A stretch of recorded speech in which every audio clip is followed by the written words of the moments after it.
Business Takeout presents. This is Ched Talks with Chedwick Crieghtney.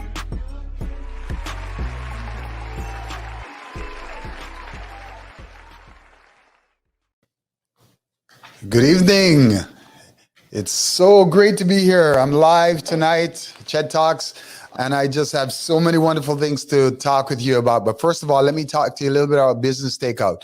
Business Takeout is a non-profit social enterprise. It provides business education and resources. Our mission is to increase awareness in the Black wealth and empower our community. Ched Talks in particularly, I wanted to make sure that I got to the younger crowd. I wanted to make sure that I spoke to my audience, men in particularly. I want to empower, I want to motivate, and I want to educate you on how you can be your best self. Now, tonight, my guest, Celina Caesar-Chavannes. Everybody knows who this woman is. A dynamic woman who's, I'm so proud, I'm so happy to be interviewing her tonight. And, make sure everybody go out and grab a copy of her book. It entitles, Can You Hear Me Now? Let's welcome to the stage, and I'll bring her in. Celina, how are you? I'm so good, Ched. How are you? Hi to all your viewers. Fantastic. I'm so happy to have you tonight. So happy to have you on. Oh, thank you. I don't even know where to start. Once I started reading the book, and there's so many things that were familiar to me, and then watching your journey as you went through this whole thing over the last few years, and came out on top, as in my estimation. And then once I read the book and found, man, you just went all out. You were completely bare in that book, and I so appreciated it. It took so much courage to be able to do what you did and stand up to the institution and really come out the other end. So let me start by, I want to start from something in the book that you talked about. I always tease, I have a really good friend of mine who's from Grenada. Yes. And now we always have that banter back and forth about Big Island, Smile Island, right? I'm from Jamaica, he's from Grenada. And we always have the conversation. And so you were talking about when you first arrived in Canada. Yes. And you came in January, I think you said January 2nd or 3rd. January, yes. Yeah. Yeah. So I came, my brother and sister and I, we arrived here January the 20th, 1973 or 1974, something like that. And it was freezing. And you described that so perfectly in your book. So tell me a little bit about that when you were a kid coming to this country. Yeah. So you know what? I don't really remember the whole scene, but I have like my immigration paper, the entry paper of coming into Canada that's dated. It's all like the descriptors are on it. And I just imagined, but I actually have one scene in my head, in my memory, of being in this apartment building in Rexdale.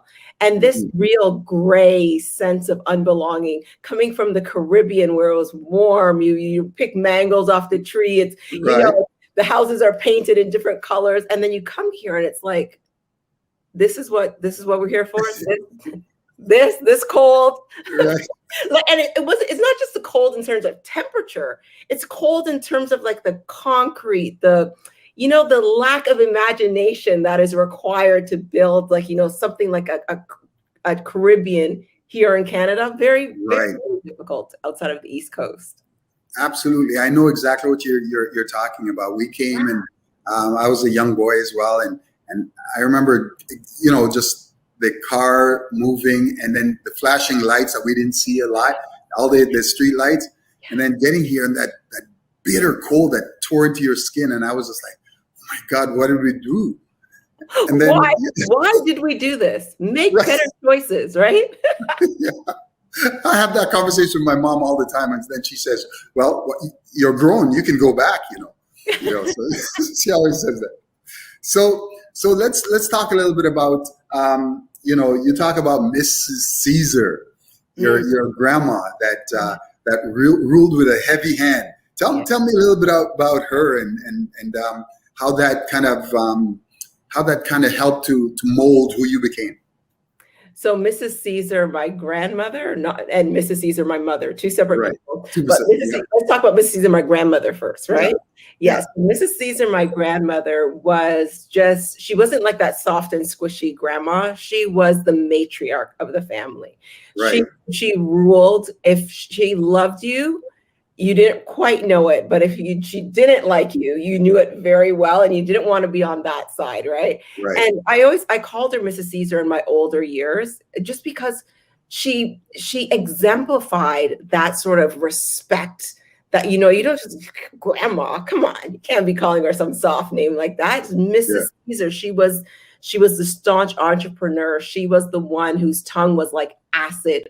She was the woman that I knew for sure that if I could take some parts of who she was in my adulthood, that nobody could push me around, because I didn't see nobody pushing her around. And I mean, from like a Grenadian woman who was able to build like her own little mini empire was formidable. And I love to see it. She was amazing.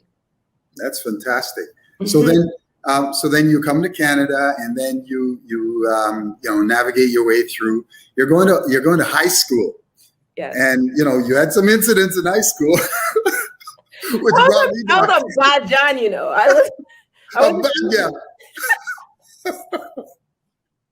I was not easy. No. Right?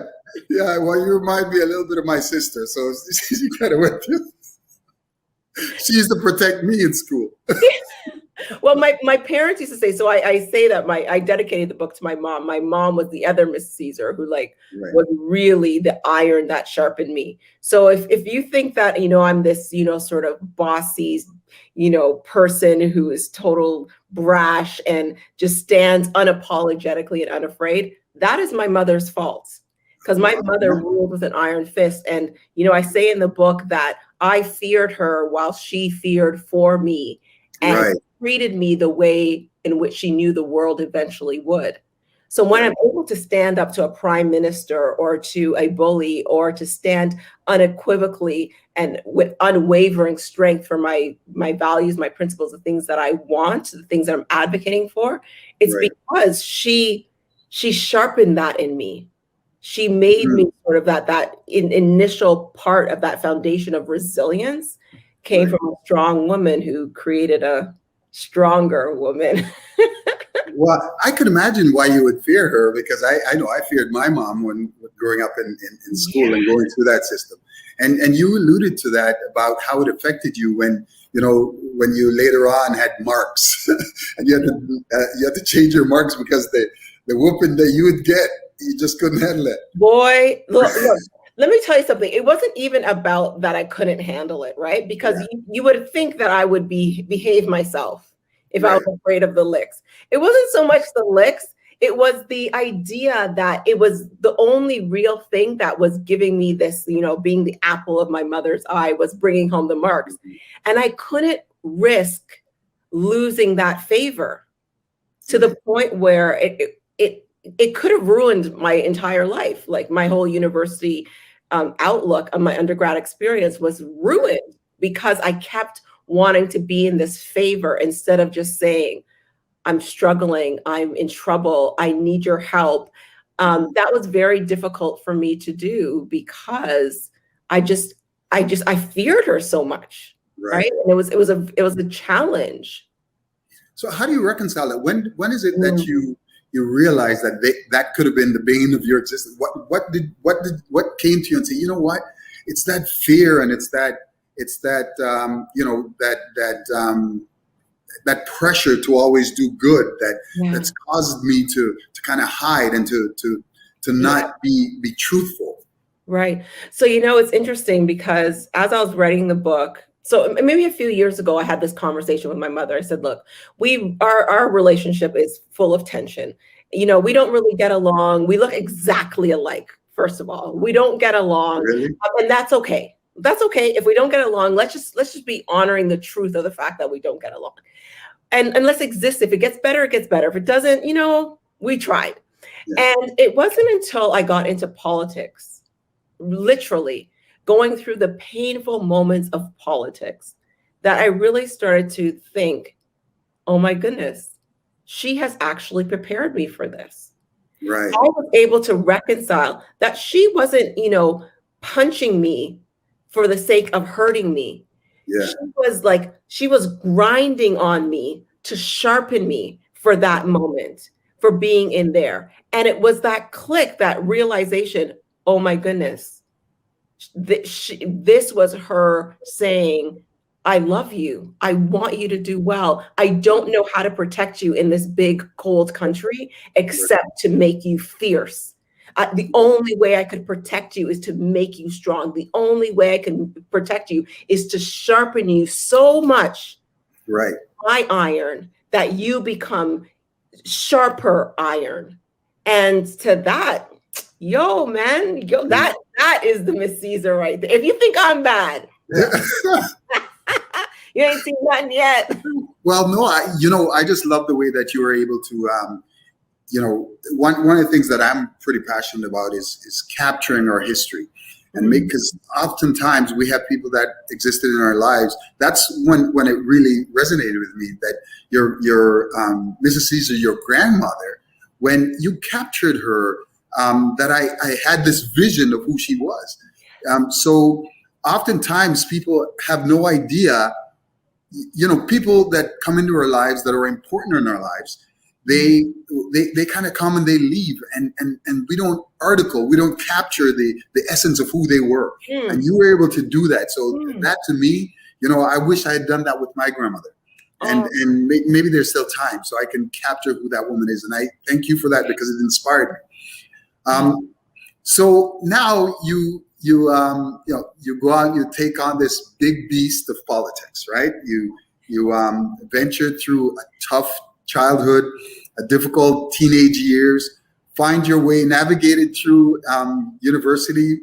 There was some fun times in there too. I mean, I was having fun listening to. Let me tell you, I lived my life. Yeah, that's for sure. So then you take on this big beast of Parliament that just wasn't inclusive, that didn't have you, and there were promises made to you that this is how we're going to do things different. Mm-hmm. Now, how did you first navigate your way to want to write and to go for that writing in Whitby, where it's just not a representation of you? And how did you get them to buy into your beliefs, your strengths? Great question. So I live in Whitby, so I thought I wasn't going to run in another riding. Right. And I think too, being politically naive, so I didn't really pay a lot of attention to political parties and how that all works. I was working on a national epidemiology study on neurological conditions, looking at ways in which people cope with Alzheimer's, Parkinson's, epilepsy, and finding out that people had to move from province to province because they couldn't afford medications, or they had to divorce because they couldn't get their services covered because they were in a higher tax bracket if they stayed together. So the challenge was understanding how could politics help to create equity in that space. And so I decided, in February of 2014, to become a member of a political party. I'll just talk about a few things, say a few things, and maybe I'll help to create equity. But then on March 8th, 2014, International Women's Day, I get this note from the party that says, do you know a woman who'd be interested in running in the next federal election? And I was like, do I know her?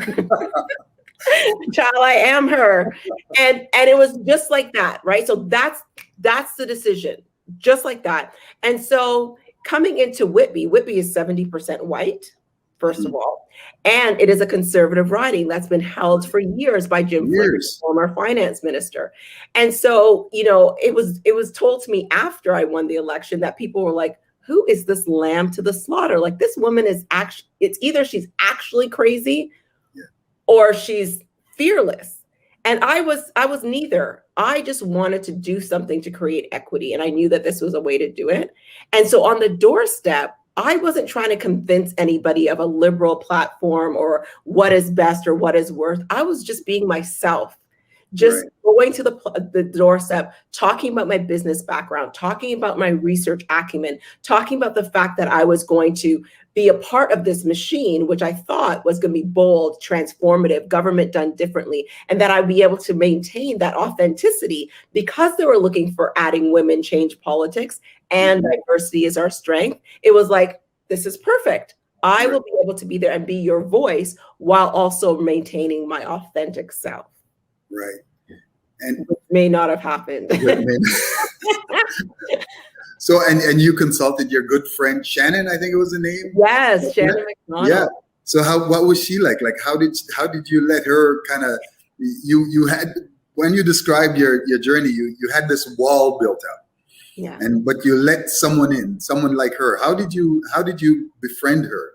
Yeah, so working on that national study. So she was co-chair of that study before I took over. And, when we sat, two of us in an office running this $15 million grant program that, we're sitting side by side. We have to do everything together. We're long days. She's hearing when I'm talking to my husband. I'm hearing when she's talking to her kids. And I'm like, girl, what did you say to your kids? Because we're right there. I have to be up in her business. And right. And then she would do the same thing to me. So we had this very nice friendship that extended beyond work to where you could talk about some of the issues. And it was interesting because since university, I had never let anybody into my life. Right. Aside from my family, I really didn't have a lot of friends. So letting this person in and knowing that she was talking to me from a place of love, a place of, I'm not going to hurt you. I want to see you succeed. I want to see you do well, not just in business, but in your personal life as well. So when I told Shannon that I was going to run, because I handled the research side of the project, she handled the government relations side. When I told her I was going to run, she's like, but you hate politics, which was the perfect foreshadow to I'm in politics. So that was just another thing in the ring that you had to slaughter. You had to jump in there and take it on. Well, you know what, Chadwick, when you talk about this podcast being for millennials and talking to them about getting through and how to build resilience, one of the things that I say a lot is that I want it's so morbid, but it's true. I want on my tombstone for it to say, all she had left to do was die. I want to live. That is beautiful. You take those chances, you take those risks, not because you just want to be radical or, get yourself in trouble, but because you want to live, you want to experience, you don't want to look back on life and say, man, I should have ran in that federal election. Right. I should have done this. I should have started that business. I should have gone back to school. No, you live life to its fullest. Right. And appreciate that. That's that little girl standing on top of the stairs, stark naked. Yes, that is 3-year-old Celina. That's right. Yes, she is singing Rod Stewart. Right. If you want my body and you think I'm sexy, let me go. That is great. So, but Chad, how many times do we lose that person? You know what I mean? Like we lose that unfiltered, uninhibited part of us, and then we start taking less and less risks. Yes. And it's when you have to tap in and find that person again, find that joy, find that joie de vivre that you lost. That's when life starts happening. That's what it's about. I'm so glad. I love that. Yeah. And not enough people actually do that. People are just so afraid, one, to make mistakes and to be wrong. And that's what I loved about the book. You were not afraid to kind of step out there. I'm not going to talk about the tweeting war that you had with Maxims, because I just thought that you were able to speak your truth and stand in it. And there's something that you said. I looked at one of the interviews that you had, and you said it's about breaking those glass ceilings. Now anybody can break a glass ceiling, but standing in the pain of it to get through. Is what really impacts. That's when you make an impact. Yes. And you know what? It's interesting because I wrote this book intentionally talking about my mistakes, my hurts, my pains. Because what tends to happen is people see this version. Oh my Right. goodness, Celina, she's like all well put together. She's, she's cute. She has her house, her family, everything looks perfect. Right. And that's not that. There's a lot of blood, sweat, and tears that goes into looking this good. Right. So you need to sort of unpeel that onion and let people see that there is some struggle, there is some challenge, there is some hurt that gets there. And so when you get to a point where now I am unwavering in my advocacy, it's because I don't want others to feel that pain. I don't want others to feel that hurt. And so I always say, I don't advocate for the repeal of mandatory minimums because I plan on going to jail. Right. I advocate for the repeal of mandatory minimums because it hurts people. And I don't want them to feel that. Fantastic. Yeah, that's great. Now, I know I'm going to get to some of these questions because I know there's some people that want to talk about the political side of your life, right? I was getting angry listening to some of it. There are times that I had to hold myself back and say, geez, what? I just, and I'm sure once you walked in there and, the way that these junior staffers were kind of speaking to you and the way that they omitted you from meetings and those kind of things, those kind of things, I could see how, I don't even understand how you held out.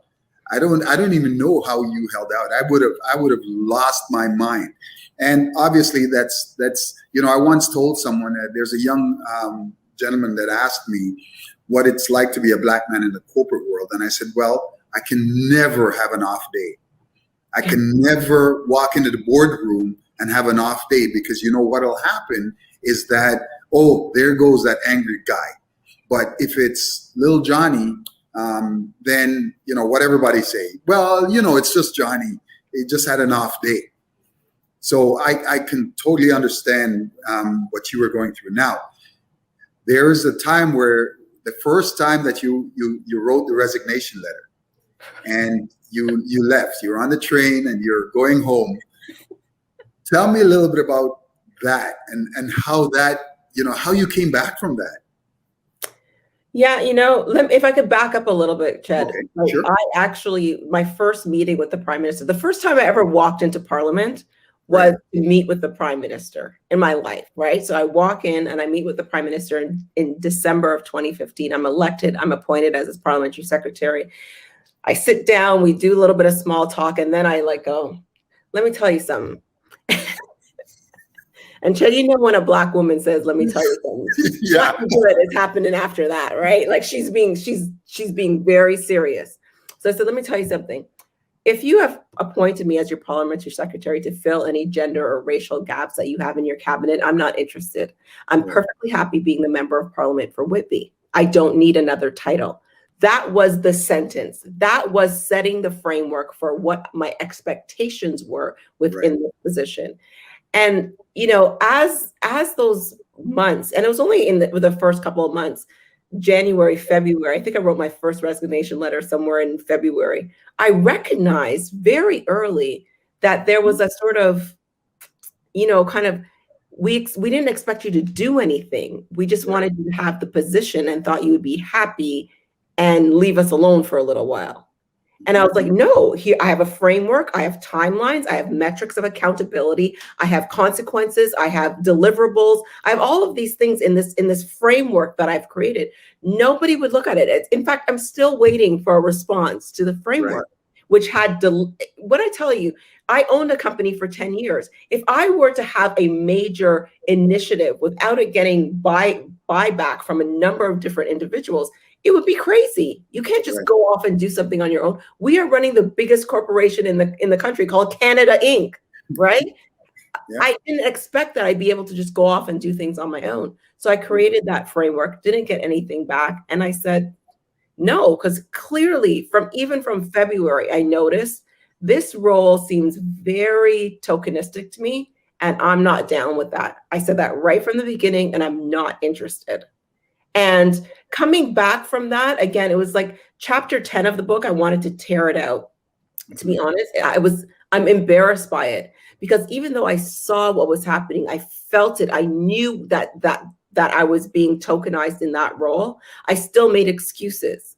I still said, oh, it's okay. Maybe it's this, maybe it's that, maybe it's me, maybe it's my mental health. I don't know, right? But I kept it in the book because I wanted people to know that my title, my elevation in power or status doesn't protect you from discrimination. Right. It doesn't protect you from hurt, from supremacy, from white supremacy, from misogyny. It doesn't do that. And so I wanted to keep it in the book because I wanted people to understand that even with the power and privilege that people thought I had, it didn't protect. It didn't offer any protection. So that was back in 2018, correct? That was track 2016. 2016. Yeah. So with all that's happened in 2020, it must make you look like a visionary. Child, you know. Because they didn't want to address it. It's not there. There's no such thing as systemic racism, right? Yeah. You know what? It's looking back. So, when people say to me things like, you left the table, you're no longer there, and they're disappointed. You could always tell when people are disappointed when you leave. Yeah. How could I have stayed? How could I have reconciled being a part of a machine that continues to hold us down in that kind of environment? How could I reconcile that? Knowing that 2 years before 2020, I was talking about things. And if we had the leadership capacity as a government, we would have been talking about this since 2018 and not waiting to follow fashion in 2020. No, I'm being, that's very serious consideration, because not only were we not talking about it. So when I did that tweet with Maxime, I was defending our budget. So not only were they not protecting me, they weren't protecting the investments that they made in their own budget. Right. So that could have been a very comprehensive conversation about race in 2018. And we refused to show our mettle as a nation to have that conversation. And now we're talking about it in 2020 and still being performative about it, quite frankly. Right. So that 70% in Whitby, what was the feedback you got from them? I think people understood because, media portrayed me as only talking about race. Right. But people in my constituency knew that, as much as I was talking about race, I was also standing up for them against the small business tax changes. Right. So when the Liberals made that change and, people were going crazy about all these changes we were making to the small business taxes, I was sending off letters to Bill Morneau, and my constituents knew that I was fighting for them on those issues, but media wasn't picking that up. It's a Black woman talking about race. That's the sensational story, not the fact that I could walk and chew gum at the same time, that I could talk about tax changes that were wrong, as well as talking about racial inequality. Right. I'm smart. I'm not just pretty. There's a section in the book where you said that too. I thought, whoa, I love that kind of sass. No, but you got to have sass. You got to have the capacity to stand up for yourself in your own, not from an arrogant perspective, right? But from a perspective of knowing the truth. This is it just is. I know who I am, and that's one of the things that was really frustrating about being in a government that said they valued women and diversity, but wasn't substantive. It was a very performative value, and not taking it any lower and saying, okay, let's leverage her business strategic mind. Let's leverage her research capabilities. Let's leverage something else that she has to create that equity. That's what was not what I was used for. And it was so frustrating for me, because if representation matters, Ched, I'm going to represent. I'm not going to perform. I'm actually going to represent my constituents and speak up for things that are important to them, irrespective of who tells me I can or I cannot, because I knew it was in line with the Liberal platform, but nobody was talking about it. Well, actually, I wanted to ask you this question. Do you still consider yourself, in light of what's going on in the Liberal Party, do you still consider yourself a liberal? what is the, it's interesting because I want, what I wanted to say was, what's the alternative? But when people ask that question, there's things about the Liberal Party and the Liberal platform, their policy, that I like. The leadership of the party is what I have question with, what I have pause with. Right. So I have to really differentiate where I have beef, right? Like where I have issue. I don't have issue with some of the policies that they put forward. Right. The fact of the matter is that the leadership that is currently existing within the party, and I don't even want to talk about this government. I want to talk about when we had a majority in the 42nd Parliament between 2015 and 2019 that did not do the bold transformative work that was required, did not repeal mandatory minimums, did not expunge criminal records when we legalized cannabis, knowing that a lot of those brothers that are in jail are there because of over surveillance, because of a TABIS program that was a violation of their human rights in the first place. Right. We weren't doing what was bold and transformative that we could have done with a majority. Now we're doing all these little peddling pieces, like, these little things where the crumbs are falling off the table in our community, and we're saying that that's supposed to be good in a minority. Right. Man, get out of here. Yeah, that's all about. I mean, I've even had friends that, and I'm sure you encountered this. People are telling you, "Oh yeah, the way for you to actually make a difference, you just got to be a little bit quiet. You got to sit there." They want you to sit there and just, and at the end of the day, then they say that you were there. What's the point in being there if you're not going to disturb some changes? Yeah. Exactly. What is the point of being there if you're not going to make things better? And I found that, when I was talking about mental health, yeah, sure, we could tolerate that because that's for everybody. Right. But when I started talking about racial issues and equity, it was more like, is she talking? And I often say, to people that say to me, you were at the table and you left, and you can make those decisions when you're at the table. When I started, Ched, when you have a dinner party, you put you put the people that you like close to the host yourself, right? Because you want to chat to them all night, right? Mm-hmm. People that you don't really like, you put down at the end of the table somewhere. Well, I found like at the beginning, I was beside the host. Then the more I spoke up about equity and justice and race, I moved down to the end. Then by 2018, when I had the tiff with Maxime Bernier, I was sitting somewhere on the periphery.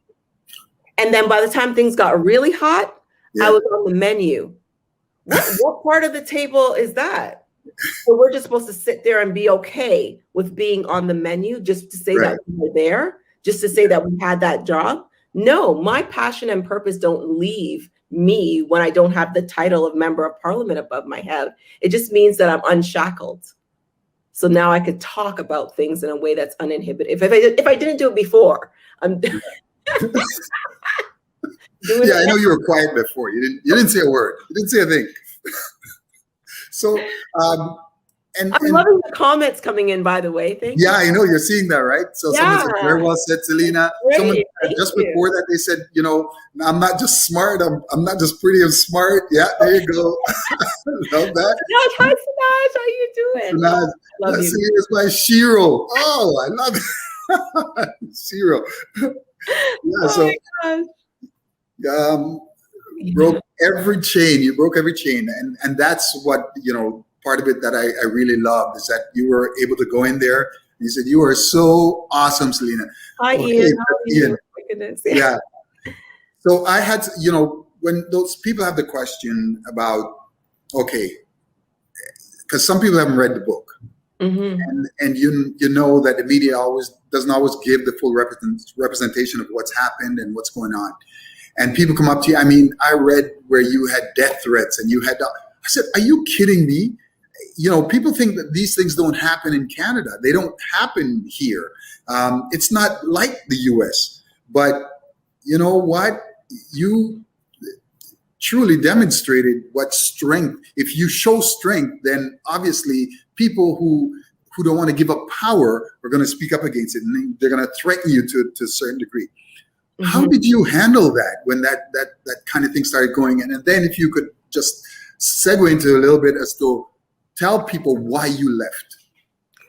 Yeah. So you know what? I actually had 3 houses in the last 2 years. I moved from my house that was really on a main street It was facing a main street. And I just knew I wasn't protected there. So I moved into like a 4th floor of a condo. We moved our family because the death threats weren't just against me, they were against my children. So we moved into a 4th floor condo where it was really secure, a lot of security. And then now I live where I currently live, where I don't tell anybody my address. I'm again in a very secluded, dead end area. And, you know, how did I handle that? You know, I think when you start talking up about issues that are critically important, people are going to try to silence you no matter what. And the interesting thing, one of my favorite book is Faces at the Bottom of the Well by Derek Bell. And in it, he talks about Martin Luther King and his courageous commitment to civil rights. And he said that, you know, he maintained that commitment, even if it caused other people tension, even if it divided rather than unified, and upset minds rather than calmed hearts, and subjected the speaker to general censure rather than acclaim. You're not going to silence me. If I stand alone on the right side of history, I'm standing in the right place. So in 2018, when I'm talking about race and I'm standing there alone and nobody's is from my party, you know, in that 3 weeks is coming, I know I'm standing on the right side of history, because in 2020, I could look back at that moment and say, you did good. Right. When I decided to not run again, it was 2016, a whole year of being a token. 2017, not one meeting or event was I invited to. After being like the black face, literally, for a whole year, I'm now not invited to any meetings or community groups that are talking about the investment that we're making in the 2018 budget. I'm totally excluded from every single meeting.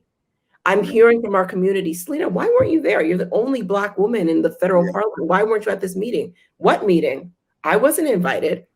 But the thing is, I did not let my ego get ahead of the community doing well. So I sent a note to the Prime Minister and Jerry Butts and said, look, for a feminist, diversity is our strength government, you excluding me from these meetings is so wrong and is so hurtful. But I won't let my ego get in the way of this. You do right by our community. And I talked about speaking to more than one organization in the book. And I was very specific about that. And then in 2018, I was gaslit and nobody stepped in. And by 2019, I said, you know what?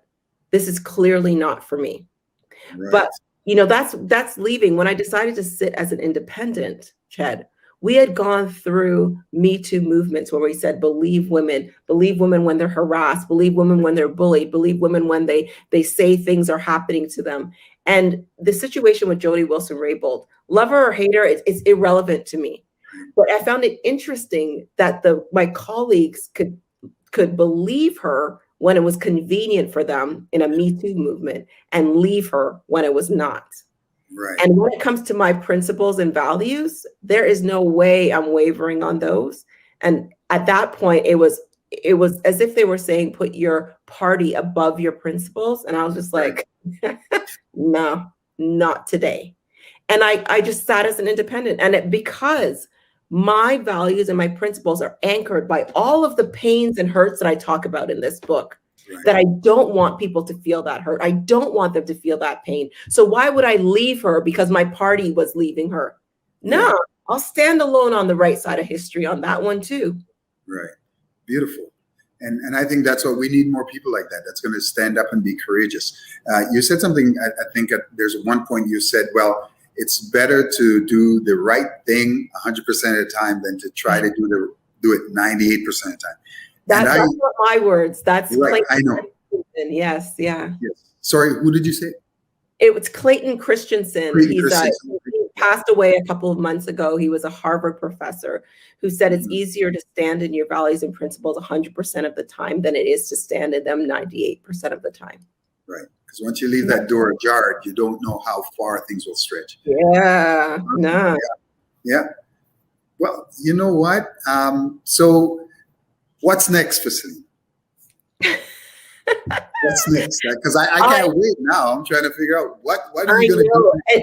This is the question that everybody asks. And to be quite honest, this has been a very cathartic experience for me. I have released a lot of things that have been filling my life with hurt and pain and shame. And I released them in this book. And now I can focus on the now, on being in this moment, of being present, of being in that gift that is the present. And so when people ask me what I do next, I say, I'm going to do now next. I'm going to stop and smell the roses. And for a type A personality who's always, I'm going to do that, and then I'm going to do that, and then I'm going to cross that off my list and do this and this. It's a very interesting and lovely place for me to be, to love the beauty that has existed in my life and allow myself to open up to the universe of possibilities that are there for me. That's not to say I'm not doing anything. I've written a course that goes with the book. On my website, it's Maximizing You. So I want to make sure that everybody has the potential to understand, what did Celina have to do to immigrate to Canada, basically fail out of university, and then become the parliamentary secretary to a G7 country. Right. How did she do that? What connections need to be made? How does she brand herself? Well, how does she overcome fear? I've written the course on that. And then, you know, I'm at Queen's now as a senior advisor for equity, loving that role. And, you know, we don't know. Politics is done. You wish. No, I think I will go back. I wanted to actually leave and figure out what was wrong with the system. I couldn't do it while I was in there. And to be quite honest, Ched, and I hope your viewers could appreciate what I think is missing, is really empathy. It's really, you know, we call politics this blood sport in Armani suits. How any of them cats blood sporting in them suits, right? So, you know, they act like it's this octagon caged match and this kind of, it's not. It's a place where we put together policy and legislation that are supposed to help millions of people. And if we do not have the empathy to do that in that place, what do you think is going to happen when the tentacles of that place hit healthcare or justice or education or anywhere else? We are going to continue to be disenfranchised. And so empathy needs to happen. And I'm actually going to be changing my thesis for my doctoral studies to focus on the impact of empathy and leadership. Marie, did you see Marie Clark Walker said both in politics and labor? Yeah. I hear, yes, for sure.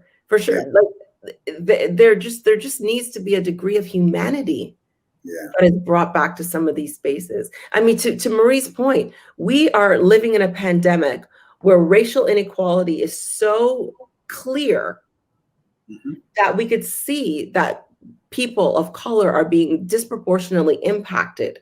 Right. And we're still not doing what is required. Living wage for people, sick benefits, access to daycare. We're still half stepping on these issues. It's frustrating. Right. I can imagine how frustrating this is. So definitely going back.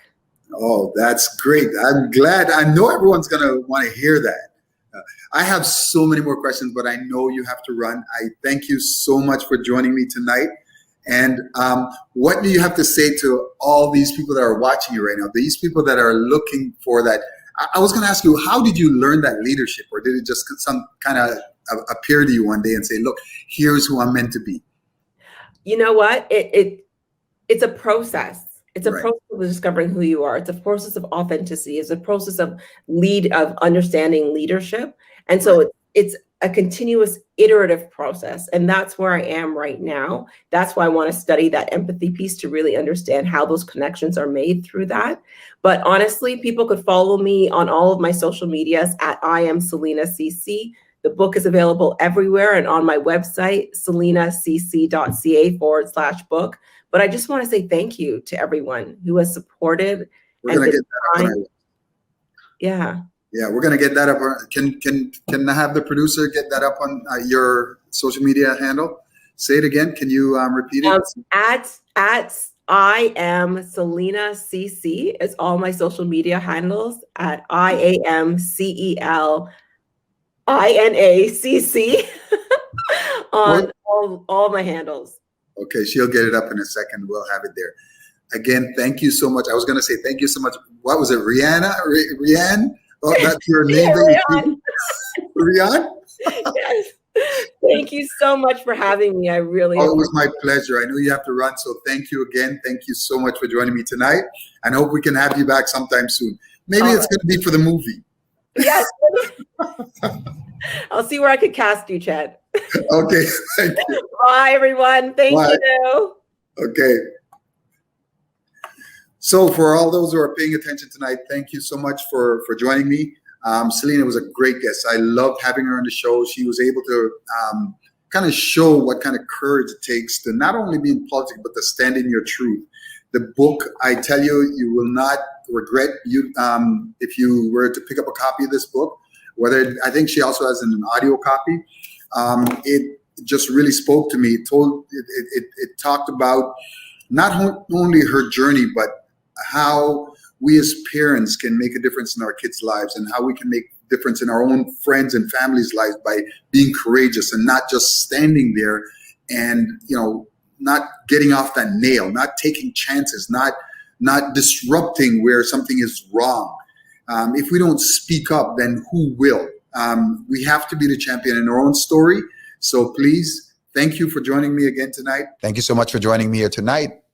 And we'll see you next time on Ched Talks.